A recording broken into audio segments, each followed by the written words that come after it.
Sa EDSA, the slower, the better.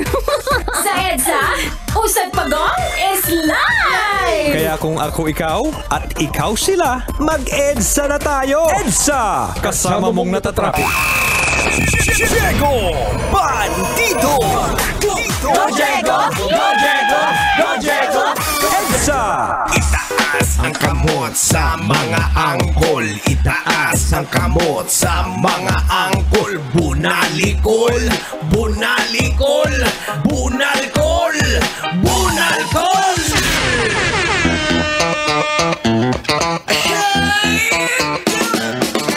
This is Metro's #1 90.7 Love Radio, broadcasting live across the city by the bay. Sama na Chile para nangin na botan na di na fan ni pali na para puta. Ramat di bito na Love Radio. Wasu mo na bito mo na chini ke kusima wasu na rara. Rumba teki mo sa muna bito for the music. Ari mo sa muna bito entertainment. Rosama ke di mo sa muna honi bito laughter.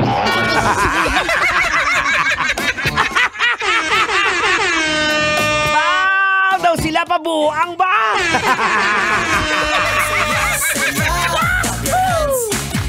Ang saya-saya! Clap your hands!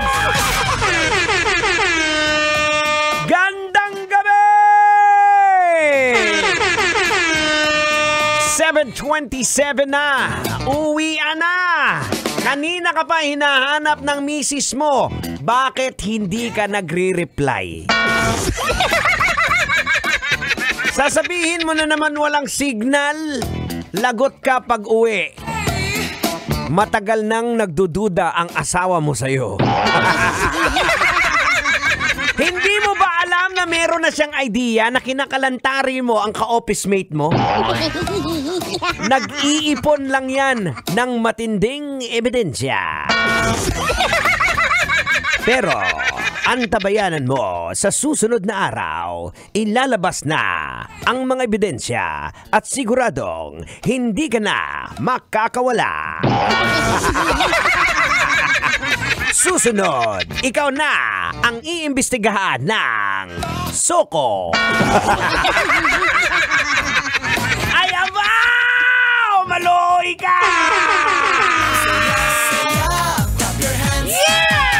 Saya-saya, clap your hands! Boards! Nako, eto matanong kita. Naka-experience ka na ba na inabutan ka ng tawag ng kalikasan at wala kang magagawa? Yung tipong ihing-ihi ka na, halimbawa, ihing-ihi ka na, nasa parking lot at hindi ka pwedeng makaihi kasi may guard na nagro-robing. Sa akin, nangyari sa akin talaga yan. Sobra-sobra. Ang nangyari, Boards, ang ginawa ko, buti na lang, meron akong bakante na, bottled water sa loob ng sasakyan. Eh di, syempre, doon ako umihi. Eh, paano ang ginawa mo? Pinasok mo?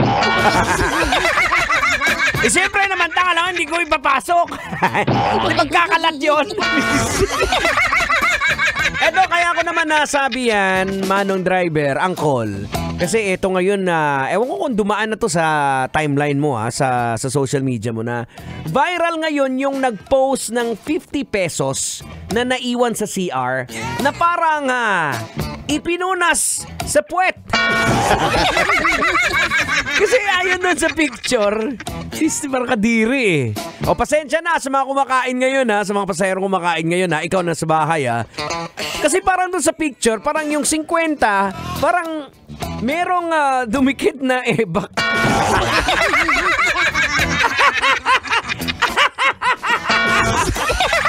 Kaya bawaloy ka. Kaya ang sabi doon na parang, ang big time naman ito. Siguro, baka inabot ng at pagpasok doon sa loob ng CR, nagulat siya. Walang tissue, walang tubig.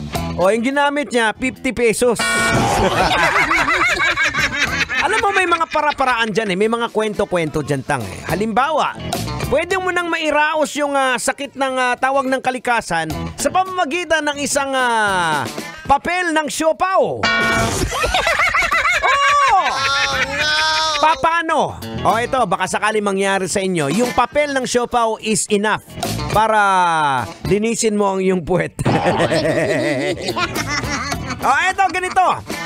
Diba, syempre, magbabawas ka. Ang gagawin mo ngayon, pupunitin mo yung pinakagitna ng papel ng siopaw. Parang may butas. Ayan. Pagkatapos niyan, ang gawin mo, itusok mo yung kamay mo doon sa butas ng papel ng siopaw. Saka mo dukutin, linisin mo yung puwet mo.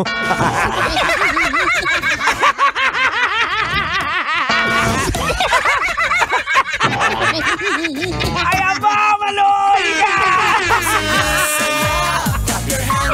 Ang saya-saya! Clap your hands! Diba, pag hinila mo yon, ayan, ipitin mo ng papel, diba pabilog yon, ayun, doon maiiwan sa, sa bilog ng siopaw. Diba? Pero ang pinaka-importante sa lahat, boards, yung maliit na pinunit mo sa gitna, wag na wag mong iwawala yun. Alam mo tang kung bakit? Ay, bakit ba? Kasi tang, gagamitin mo yon sa kuko.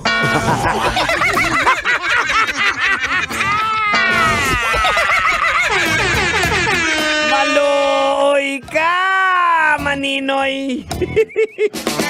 Well, mga kabisyo, ito mga nangyayari sakto may kumakain ng siopaw sa daan. Sarap yan, wag mo itatapon yung papel ng siopaw Ganun talaga yung purpose niya.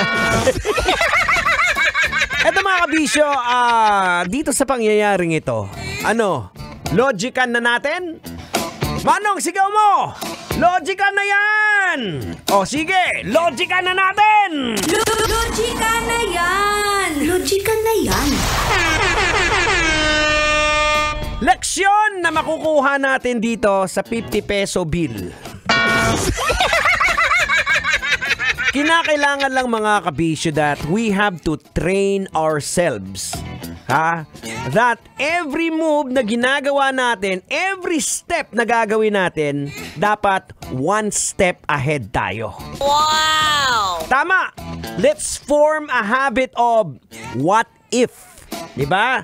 Yung mga halimbawa, pag pumunta ka doon ng CR, taing-taing ka na. What if walang tubig? What if walang tissue? Dapat medyo natitrain natin yung brains natin yan para sa pagdating ng mga kung anumang pagkakataon, advance na mag-isip. Diba? Ganun dapat. So we have to form this habit of what if para handa tayo sa maaaring mga consequence. Kagaya ko, ang lagi kong what if pag tumisiar ako sa mga public toilet, maging dito sa amin, bago ako uupo, bago ko ibababa yung pantalon ko, bago ako maghulog ng bomba, I'll make sure, unang-una, step number 1, pipunditin ko kung yung flash kung nagpa-flash. Number 2, yung bidet kung may bidet, pipindutin ko muna kung pss, kung may laman. Kasi ang hirap naman ng sitwasyon, di ba? Nung tumahi ka na, tapos wala kang pampunas. Gaya nangyari siguro, may 50 pesos siya. Paano kung wala kang 50 pesos? Paano kung barya lang meron?